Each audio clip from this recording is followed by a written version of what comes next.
Hello mga idol, please like, share and subscribe for more novel stories to uploads.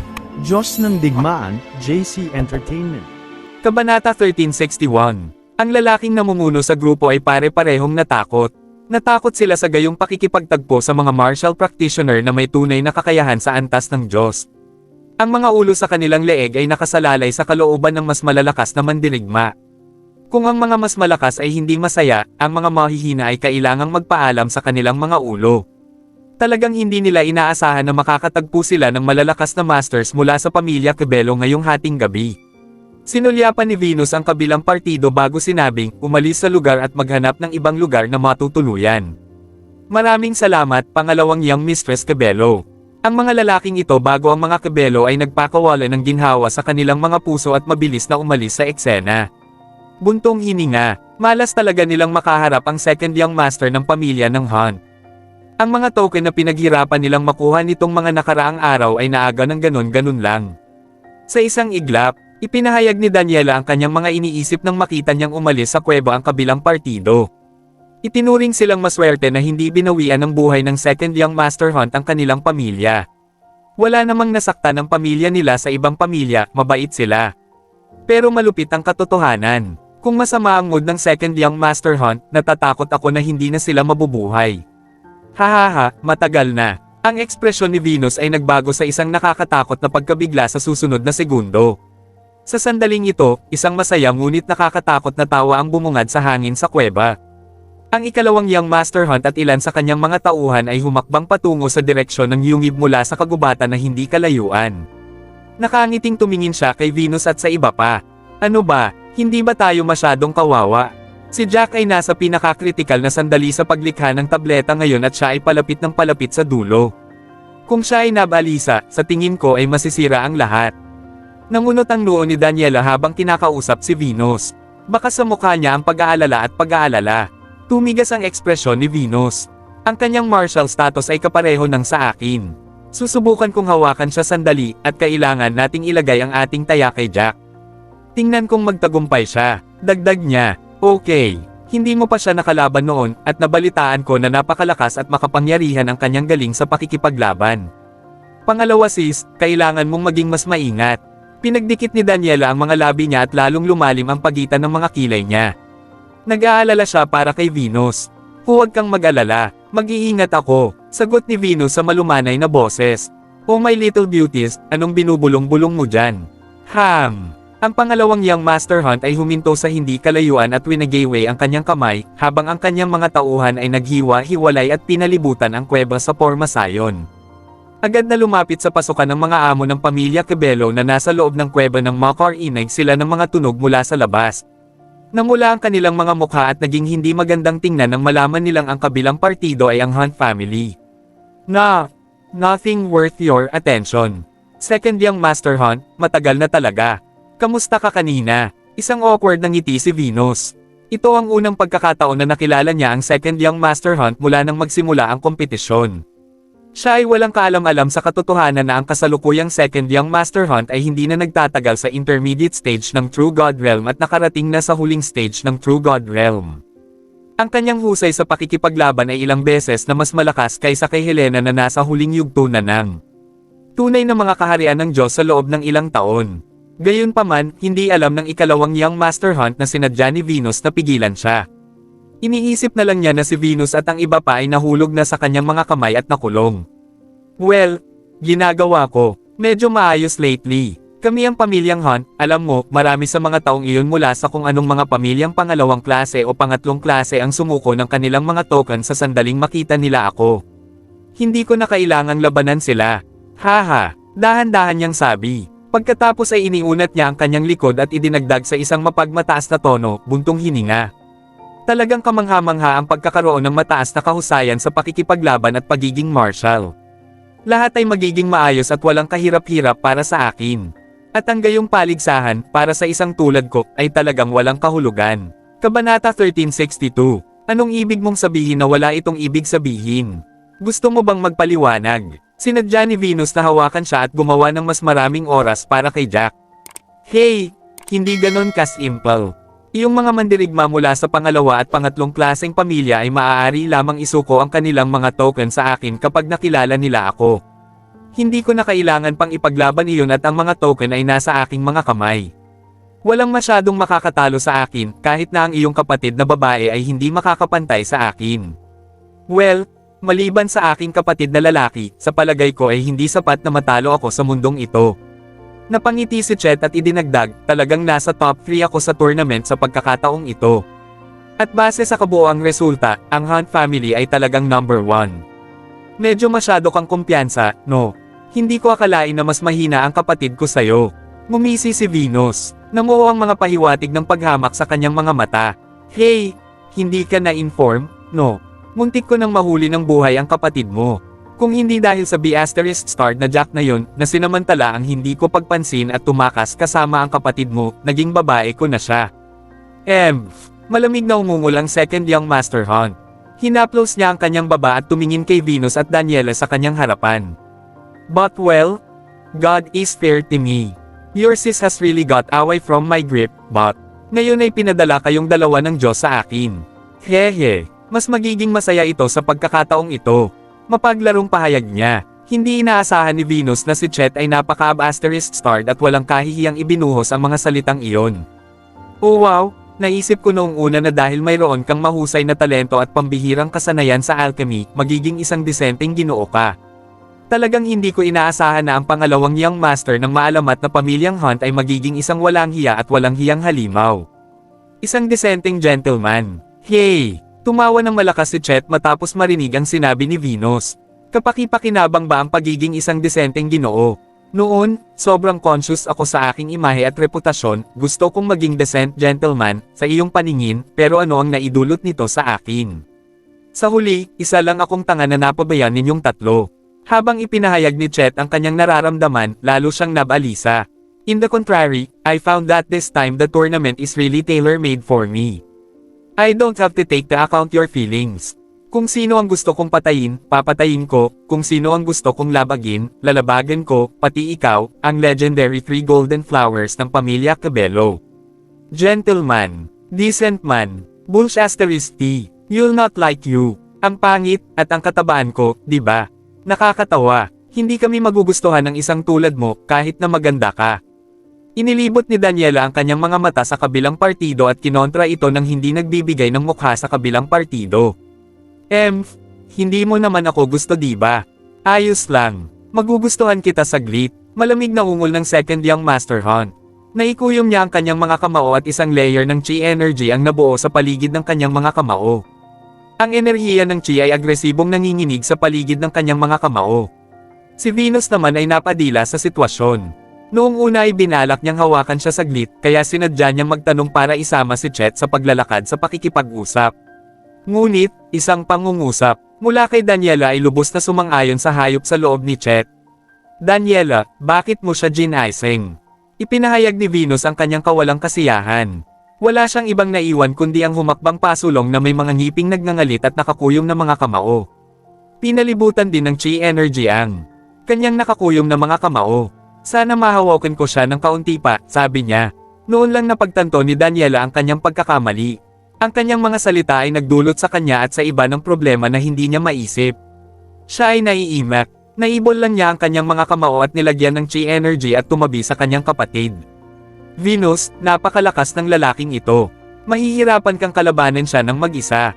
Magsanib puwersa kami para labanan siya. At saka, hindi namin alam ang insidenteng kinasangkutan ni Helena, hindi sigurado kung nagyayabang siya o totoo.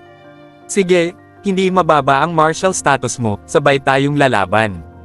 Tumanggaw si Venus. Nagpalitan ng tingin ang dalawa at mabilis na tumakbo papunta kay Chet. Kabanata 1363. Parehong mabilis ang mga Cabello, ang isa ay umarangkada patungo kay Chet sa kaliwa, at isa pa sa kanan. Ilang segundo lang ay nakarating na sila sa harap ni Chet at sinuntok siya ng mga kamao sa galit. Sinusubukan mong pigilan ako. Kumunat ang noo ni Chet saka tumawa ng masama. Seryoso, hindi ko alam kung ano ang silbi ng paghawak mo sa akin. Haha, ikaw pa rin ang magiging spoils of war ko sa huli, sooner or later. Sa isang kisap lang ng mata, sinamantala niya ang puwang kung saan mas mabilis si Venus kay Daniela at agad na nagpasabog ng 2 suntok sa mga babae. Dalawang malalakas na tunog ang tumusok sa hangin, at sa sumunod na segundo, ilang metro na ang layo ni Venus, sa kanya nagawang patatagin ang kanyang katawan at bumagsak sa lupa. Gayunpaman, si Daniela, na ang martial status ay nasa maagang yugto pa lamang ng tunay na kaharian ng Diyos, ay pinasabog ng ilang talampakan ang layo, at pagkatapos bumagsak sa lupa, bumulwak ang mga bibig ng dugo mula sa kanyang bibig. Namula ang mukha niya sa isang iglap. Daniela. Napatingin si Venus sa direksyon ni Daniela, nagsalubong ang mga kilay nito. Ikaw, nasa huling yugto ka na ng totoong Diyos na kaharian. Tinitigan niya si Chet na may solemn na ngunit matinding ekspresyon. Haha, ako ay isang tagahanga ng pagpapaliban at hindi mahilig sa pagsasanay at pagsasanay ng aking martial arts. At nakapasok pa rin ako sa gitnang yugto ng tunay na kaharian ng Diyos nang wala sa oras. Ngunit sa pagkakataong ito, upang matiyak na ang 3 gintong bulaklak ay hindi makakapantay sa akin, lalo akong nagsanay ng kaunti bago ang torneo at nakapasok sa huling yugto ng aking tunay na kaharian ng Diyos, hindi na alam kung sino ang aking tunay na kaharian. Kung magsanib puwersa kayong 3, wala pa rin kayong laban sa akin. Malakas na tumawa si Chet at saka ngumisi na may mapaglarong ekspresyon, ang dahilan kung bakit gustong-gusto kong makalusot ay dahil gusto kong makasigurado na kaya kung pagmamayari kayong 3. Para malaman mo na ako, si Chet Hunt, ang pangalawang young master ng maalamat na pamilyang Hunt, ay hindi isang taong maaari mong guluhin. Walang hiya ****. Ang galit ay tumaas kay Venus na parang tubig habang nakikinig sa kanyang mga salita. Nakatitig siya ng nakamamatay sa kabilang partido na may masamang hangarin at puot, hindi niya nakita ang pagdating na ito, na ang young master Hunt na ito ay isang walang hiyang *****. Walang hiya *****. Muling tumawa ng malakas si Chet. Anong walang hiya sa akin? Kahit napatayin ko ang lahat ng master ng pamilya Cabello, nasa rules pa rin ng tournament. Pero, hindi kita papatayin ngayon, gusto ko pa rin magsaya. Kasama mo, itatago kita sa akin, at kapag lumabas tayo sa mga pampublikong lugar, ipapakita ko sa lahat na ang 3 gintong bulaklak ay aking mga babae. Nababalot ng kabaliwan ang mga mata ni Chet. Kung ang 3 sa inyo ay nagdala ng aking mga sanggol sa hinaharap, iyon ay mas mabuti. Siguro, sa oras na iyon, bawat isa sa inyo na buntis na may isang sanggol na tiyan ay magmakaawa sa akin na pakasalan kayo. Managinip ka, kahit mamatay ako, hindi kita pakakasalan. Nag-vibrate ang galit sa buong pagkatao ni Venus. Si Chet dati ay may disenteng imahe at reputasyon. Sa hindi inaasahang pagkakataon, tuluyan na niyang natanggal ang kanyang disguise sa gitna ng tournament na ito. Naikuyom ni Venus ang kanyang mga kamao at ang enerhiyang chi ay muling bumulwak at napahawak sa kanyang mga kamao. Pagkatapos ay nagpasabog siya ng suntok kay Chet. Isang malaking fist-shaped chi energy ang lumitaw sa harap ni Venus. Naglabas siya ng walang katulad na solidong hugis kamao na chi energy, na mas matangkad at mas malawak kaysa sa isang lalaki, patungo kay Chet. Ang pag-atake ng chi ay nagdala ng makapal at malupit na enerhiya ng chi, dumiretso sa Chet. Kabanata 1364. Hey! Ito lang. Nang tingnan ni Chet ang martial technique na ito, isang malamig na ngiti ang nabuo sa kanyang mukha. Ano ang dahilan kung bakit iniisip mo na ang isang first grade premium level pero basic na teknik ang makakamit mo ang panalo? Gumagamit ka ng teknik na ginagamit ng mga tao ng mga second class na pamilya. Nakilala ni Chet ang martial technique na ito sa unang tingin. Ito ay isang elementarya na pamamaraan. Naikuyom niya ang kanyang kamao at kinulong ito ng chi energy at sumabog sa isang suntok. Sa kanyang harapan, nabuo ang isang mas malaking fist-shaped chi attack at ang pag-atake ay tila mas solid kaysa sa pag-atake na pinasabog ni Venus. Isang malaking kalabog ang tumunog. Ang pag-atake ni Venus ay madaling nalabanan ng kabilang partido kahit na ang kabilang partido ay nagsumite ng isang mas malakas na pag-atake ng chi. Ang mga alon ng chi energy ay dumiretso sa Venus at pinasabog siya ng ilang metro ang layo. Nalalasahan niya ang pait sa kanyang lalamunan, at sa sumunod na segundo, tumalsik ang mga subo ng dugo mula sa kanyang bibig. Naiinip na ako. Tapusin na natin ta. Isang malamig na ngiti na naman ang pinakawalan ni Chet at muling sumuntok. Sa pagkakataong ito, isang mas malaking chi attack na hugis palm ang lumipad mula sa kanyang palad. Ang hangin sa paligid ng pag-atake ay malakas na vibrate at ang mga dahon sa mga puno sa malapit ay nahulog dahil sa malakas na hangin vibration. Ang mga dahon at alikabok ay nagsimulang sumayaw sa hangin na nagre-resulta mula sa enerhiya ng chi. Ang pag-atake ay mas nakakatakot kaysa sa nauna. Sa pagharap sa nakakatakot na pag-atake ng chi, ang mga mata ni Venus ay napuno ng seryoso at solemn na tingin. Pagkatapos ay pinitik niya ang kanyang palad at bumunot ng isang mahalagang espada, at nagsimulang ipasok ang kanyang chi energy sa espada. Isang mahinang sigaw ang pinakawalan ni Venus at ibinaba ang kanyang espada. Isang semi-circular blade ang binaril at dumiretso sa hugis palm na chi attack. Ang pag-atake ng talon ay nagdala ng walang tigil na chi energy.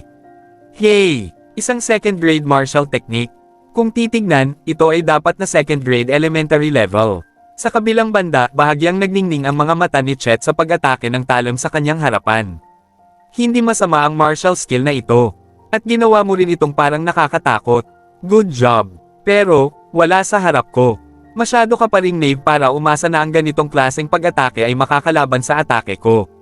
Bago pa man bumagsak ang mga salita ni Chet, ang mga pag-atake mula sa magkabilang panig ay muling bumangga sa isang nakakabinging tunog, na naging sanhi ng mga Panginoon ng pamilyang Hunt na nakatayo sa hindi kalayuan, na madapa ng ilang hakbang pabalik.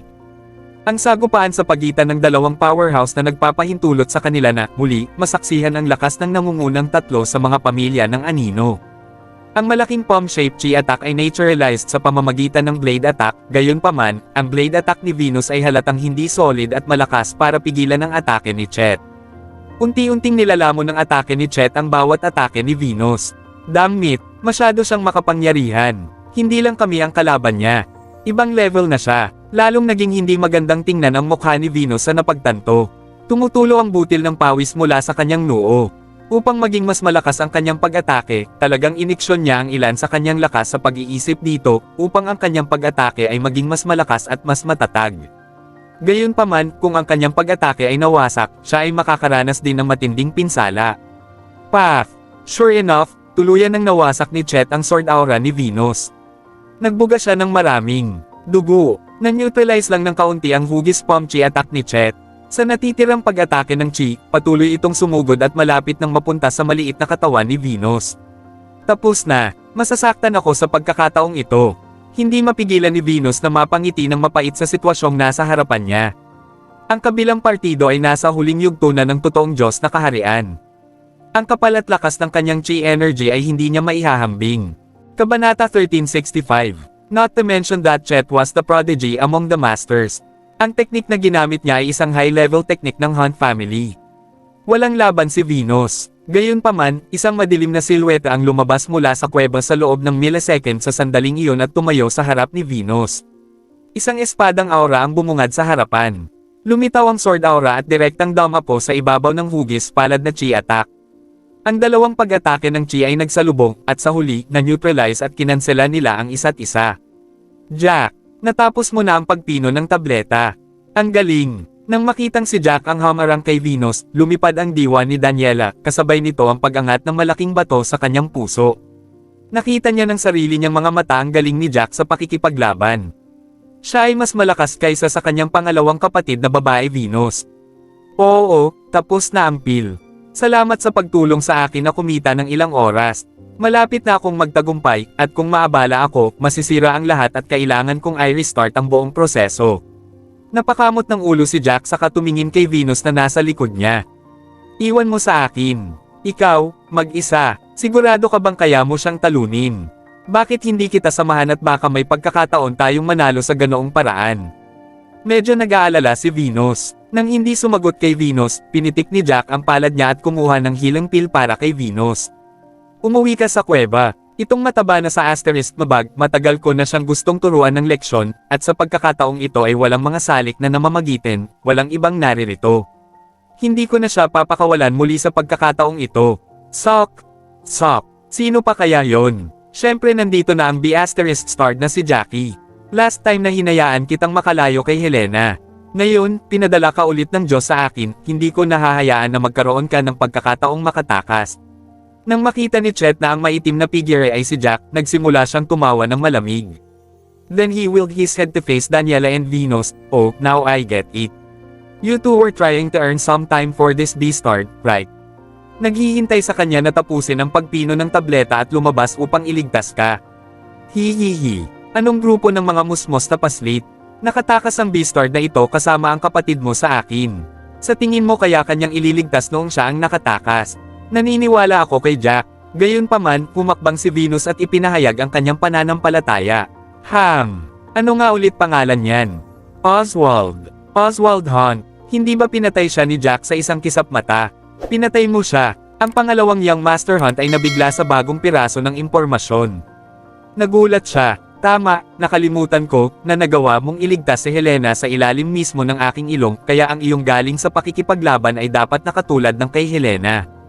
Mukhang nakalusot ka na rin sa huling yugto ng totoong Diyos na kaharian. Tumigil si Chet bago nagpatuloy, ngunit kahit na nakalusot ka na sa huling yugto ng tunay na kaharian ng Diyos, wala ring silbi iyon. Si Helena ay nasa kaharian na ito at siya ay itinuturing na isa sa mga nangunguna at gayon pa man ay wala siyang kapantay. Hindi kita pinatay noong nakaraan dahil, una, ayaw kong masaktan ang pamilya ng Hunt, at pangalawa, naramdaman ko ang dalawang hindi pamilyar na aura na nagtatago sa ilalim ng anino noong panahong iyon. Kung papatayin kita noong oras na iyon, tumakas agad sila at nagsumbong sa kanilang mga amo. Pagkatapos, kapag natapos na ang paligsahan, malalaman ng lahat na ako ang pumatay sa iyo. Masama iyon. Walang emosyon na sagot ni Jack. Ngunit ngayon ay walang mga tagalabas dito, at ang mga bagay na ginawa mo kamakailan ay nagpasya sa akin na patayin ka. Wow! Itakda mo ang iyong isip na patayin siya. Brat, hindi ka ba masyadong mayabang? Ang lakas at kapangyarihan ng ating pangalawang Young Master ay hindi mo maikukumpara. Isang master ng pamilyang Hunt na nakatayo sa isang tabi, ay nginisyon at ikinulong ang kanyang mga braso sa harap ng kanyang dibdib na para bang naririnig niya ang pinakamalaking biro kailanman. Tama, ang talento ng ating pangalawang Young Master Hunt ay napakalakas kaya kahit ang unang Young Master ay kailangang mag-ingat sa kanya. Kaya lang, siya ay tumatanda noon at hindi talaga mahilig magsanay. Kung hindi, siya ay naging pinakabatang tao na nakarating sa rurok ng tunay na kaharian ng Diyos. Ang isa pang batang babaeng henyo ay sumigaw, gayon din, lubos niyang sinamba at hinangaan ang second Young Master Hunt. Brat, halika na, hindi ka na makakatakas this time. Iniunat ni Chet ang kanyang kamay, ang enerhiyang chi na nakapatong dito ay nagsimulang tumalon ng walang tigil. Ang enerhiyang chi sa kanyang katawan ay kumalat din at naghalo sa paligid, dahilan upang ang mga dahon sa ilalim ng kanyang mga paa ay lumipad at lumipad sa kanyang paligid. Kabanata 1366, ang lakas ng aura, makukuha kaya ni Young Master Jack? Ilang kabataan mula sa pamilya Kebelo ang nagsimulang mag-alala para kay Jack matapos nilang maramdaman ang lakas ng second Young Master Hunt. Walang dapat ipag-alala, nasaksihan namin ang lakas ng pakikipaglaban ni Young Master Jack bago ito. Sabi ng ilang babaeng humahanga kay Jack, confidently so. Dapat may kumpara ang lakas nila kahit hindi siya manalo. Sa panahong iyon, may oras pa para makatakas tayo. Anyway, hindi magiging isyo kung kikilos si Young Master Jack. Tiger umuungal na kamao. Dumating ang dagandong ni second Young Master Hunt, nagball ng mahigpit ang mga kamao habang sinuntok niya ang taong nasa harapan niya. Umuungol. Ang tunog ng nakakatakot na dagandong ng tigre ay maririnig kasunod ng kanyang suntok. Isang tigre na naipon ng kanyang chi ang bumungad sa kanyang harapan.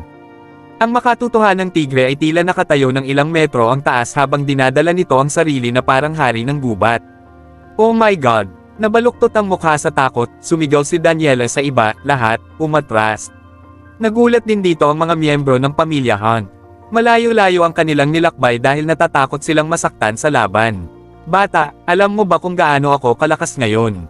Malamig na ngumiti ang second Young Master Hunt. Ikinonekta ko na ang lakas ng aking pag-iisip sa pag-ataking ito upang ang lakas nito ay ma-maximize sa pinakamalakas na antas. Ito ang lahat para tapusin ka, dito, ngayon din. Tingnan natin kung kaya mo yan.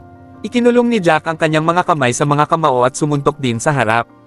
Isang mapusyaw na kulay asul na dragon ang lumipad sa himpapawid ng marinig ang isang nakakatakot na tunog ng dragon. Ang dragon na ito ay tila nakakagulat din.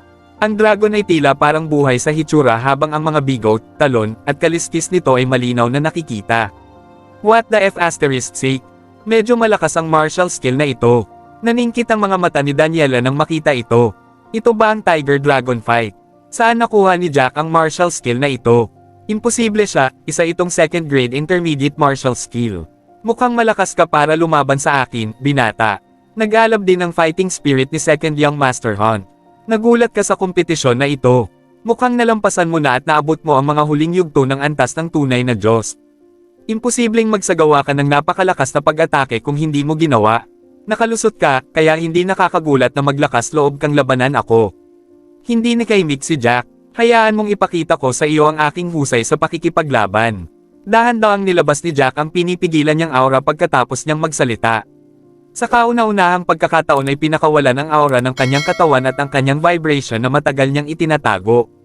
Ay, imposible. Patuloy na umiling ang pangalawang Young Master Hunt nang maramdaman niyang mas malakas ang aura ni Jack kaysa sa kanya. Base sa vibration mo, meron ka pa ring fighting powers ng isang intermediate stage sa tunay na antas ng Diyos, ngunit ang iyong aura ay nakamit na ang huling yugto, marahil ang pinakamataas na yugto ng antas ng tunay na Diyos. Anong martial art technique ang sinanay mo ang sarili mo? Haha, sa tingin ko hindi na kailangang ipaliwanag iyon sa iyo. Tumawa si Jack, hindi na nag-abalang ituloy. Kasabay ng pagkumpas ng kanyang kamay, lumipad ang dragon sa langit bago sumugod sa tigre. Umuungol. Ikinaway din ni Second Young Master Hunt ang kanyang kamay at sumugod ang tigre sa kanyang harapan. Ang dalawang hayop ay agad na bumagsak sa isa't isa. Mamatay. Ang pangalawang Young Master Hunt ay nagngangalit ang kanyang mga ngipin habang siya ay umaasa sa puot. Mahigpit niyang ikinabit ang lakas ng pag-iisip sa tigre. Nararamdaman din ni Jack kung gaano kalakas ang kapangyarihang panlaban ni Second Young Master Hunt. Kung hindi iyon ang kaso, si Helena, na nasa huling yugto na ng antas ng tunay na Diyos, ay hindi matatalo sa kanya. Kabanata 1367. Gayunpaman, ang lakas ng pakikipaglaban ni Jack ay mas malakas kaysa kay Helena. Pumunta ka, nakatuon sa kanyang linya ng paningin, kinokontrol niya ang dragon na patuloy na umuungal gamit ang kanyang lakas sa pag-iisip. Sinugod ng dragon ang kanyang kalaban gamit ang malalaking kuko nito. Hindi makayanan ang lakas nito, dahan-dahang nalaglag ang tigre. Bagamat ang dragon ni Jack ay nagsimulang lumabo at mukhang masisira ito anumang oras, ang pag-atake nito ay mas malakas kaysa sa tigre, at nakita iyon. Sa kalaunan, hindi na nakatiis ang Second Young Master Hunt habang sumusuka siya ng isang subo ng dugo. Namutla siya habang nontog ng ilang hakbang paatras. Paano ito posible? Siya ay nasugatan. Ang mga prodigy ng pamilya Hunt na lubos na nagtitiwala sa Young Master Hunt ay nagulat sa mga pangyayari sa harap ng kanilang mga mata, at iniisip nila kung naghahalusinate sila. Ang pag-atake ni Jack ay tunay na nasugatan ng Second Young Master Hunt. Ito ay mahusay. Sa kagalakan sa loob, halos mapatalon si Helena sa tuwa. Hindi niya kailanman makayanan ang pag-atake ni Second Young Master Hunt. Gayunpaman, hindi lamang nakayanan ni Jack ang pag-atake na ito, ngunit sinira pa niya ang pag-atake at nasugatan ang kalaban. Ang dragon ay lumabo at naging mas maliit, bagamat ito ay sumugod pa rin patungo sa Second Young Master Hunt sa kanyang napakalakas na kapangyarihan ng dragon. Nakita ng pangalawang Young Master Hunt ang dragon na nagmamadaling lumapit sa kanya sa sandaling sumuka siya ng dugo, at sa sobrang takot niya ay patuloy na namutla ang kanyang mukha. Sa pagmamadali, makakalap lang siya ng manipis na layer ng chi protective layer sa paligid ng kanyang katawan upang protektahan ang kanyang sarili. Nabawi ni Second Young Master Hunt ang mahinang kapayapaan ng isip pagkatapos niyang protektahan ang sarili. Mapalad siyang nakarating sa tamang oras, o kaya'y nasugatan siya ng husto kung nataman siya ng natitirang alo ng enerhiya mula sa pag-atake ni Jack. Dinala ng dragon ang natitirang kapangyarihan nito at bumagsak sa protective layer ng Second Young Master Hunt sa sandaling ito ay nabuo. Nagsimulang manginig ang protective layer at ang malakas na impact ay nagpilit sa Second Young Master Hunt na umatras ng ilang hakbang. Ang mukha ni Second Young Master Hunt ay nababalot ng malamig na pawis, ngunit nakayanan niya ito sa huli dahil nakaharang ang harang sa buong pag-atake. Mukhang may pagkakaiba pa. Mahinang napabuntong hininga si Jack nang makita kung paano napigilan ng kanyang kalaban ang kanyang sarili laban sa kanyang pag-atake. Parang hindi siya nasisiyahan sa sarili niya. Damyugo ang puso ni Second Young Master Hunt nang marinig niya ito. Nasaktan na siya ng taong ito, ngunit hindi pa rin siya nasisiyahan sa kanyang ginawa. Isa itong malaking kahihiyan sa kanya. Nababaliw ka sa akin, binata. Inalis ng Second Young Master Hunt ang kanyang protective layer at sumulong. Sa pagpitik ng kanyang kamay, lumitaw ang isang espada. Isang panggit ng gradong espiritual na sandata. Sinulyapan ito ni Jack bago inilabas ang kanyang espada gamit ang isang pitik ng kanyang kamay. Pagkatapos ay ipinasok niya ang kanyang chi sa kanyang itim na espada. Ang espada sa kamay ni Jack ay agad na naglabas ng nakakatakot na alo ng pagbabago-bago. Para naman kay Jack, ang kanyang kahangahangang paraan ay nadagdagan ng ilang beses kumpara sa dati. Ano ang sandata na ito? Maging ang kanyang momentum ay nagbago. Ilang kabataan mula sa pamilyang Hunt ang natakot nang makita nila ang espada ni Jack at ang kumpiyansa na hindi sinasadyang ipinakita ni Jack. Kung namatay ang kanilang pangalawang Young Master Hunt, walang sinuman sa kanila na may mababang husay sa pakikipaglaban ang makakatakas. Kabanata 1368. Ito ay isang ultimate grade na espiritual na sandata. Hindi nagtagal ay naramdaman ni Chet ang pagkakaiba ng itim na espada na iyon sa mga kamay ni Jack.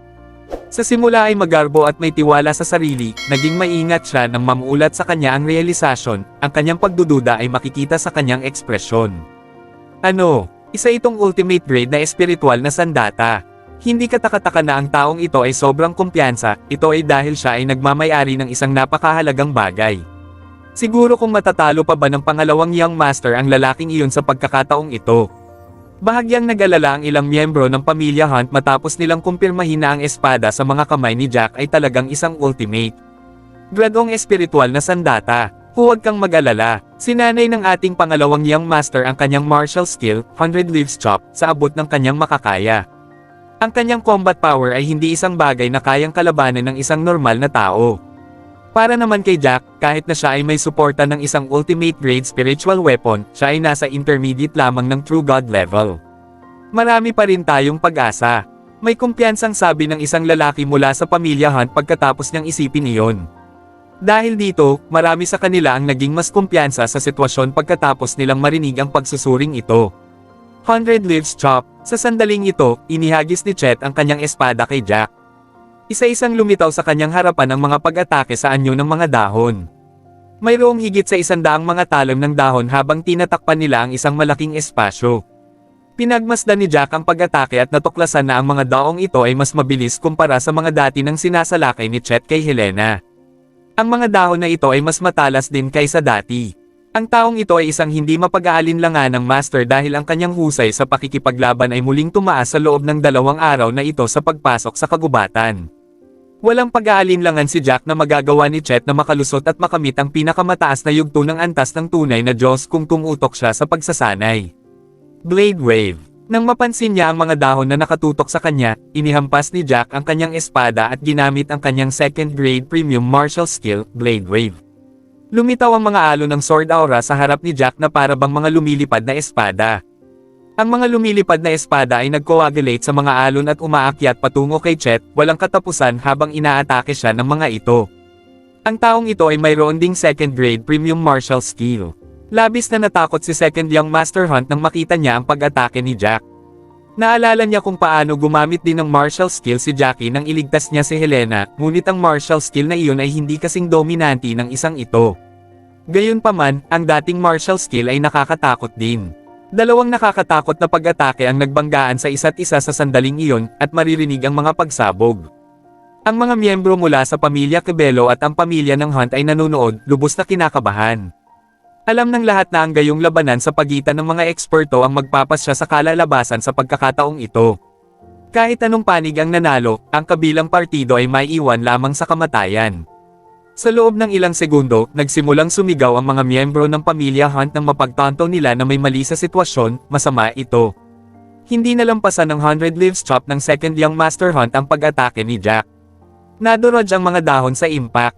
Tumakbo. Ang isa sa kanila ay tumalikod at nagsimulang lumipad patungo sa kagubatan, hindi nag-abala sa pag-iisip ng 2 beses. Tungkol sa sitwasyon, sumunod ka sa kanila. Agad namang nag-utos si Daniela sa mga miyembro ng pamilya Cabello nang makita niya kung paano naghanda ang mga tao sa kabilang panig para makatakas.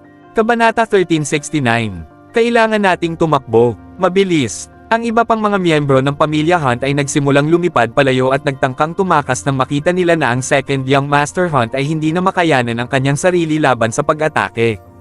Hindi na nakayanan ni Chet matapos mangyari ang pagsabog. Nasira lahat ng dahon niya at samukha siya ng isang subo ng dugo. Malubhang nasugatan na noon, ang kanyang mukha ay namutla ng husto matapos siyang muling masugatan. Halos kalahati ng kapangyarihan mula sa pag-atake ni Jack ay lumapit sa kanya. Hindi, sigaw ni Chet, nang mapagtanto niyang wala na siyang oras para makatakas, kinagat niya ang kanyang mga ngipin at mabilis na bumuo ng maliit na chi protective layer sa paligid ng kanyang pagkatao upang palibutan ang kanyang sarili. Ang natitirang pag-atake ni Jack ay pummeled laban sa protective chi layer sa sandaling ito ay nabuo. Inaasahan ng Second Young Master Hunt na ang protection na layer ng chi ay makakapagtangkilik ng hindi bababa sa kalahati ng pag-atake para sa kanya, ngunit sa hindi inaasahang pagkakataon, ang protection na layer ay pumutok at nalaglag ng wala pang 1 segundo matapos ang pag-atake ay dumapo dito. Ang nakakatakot na pag-atake ay sumabog sa katawan ni Second Young Master Hunt at pinalipad siya nito ng ilang metro sa malayo. Ilang puno ang nabali at nalaglag sa lupa nang bumagsak ang katawan niya sa mga ito.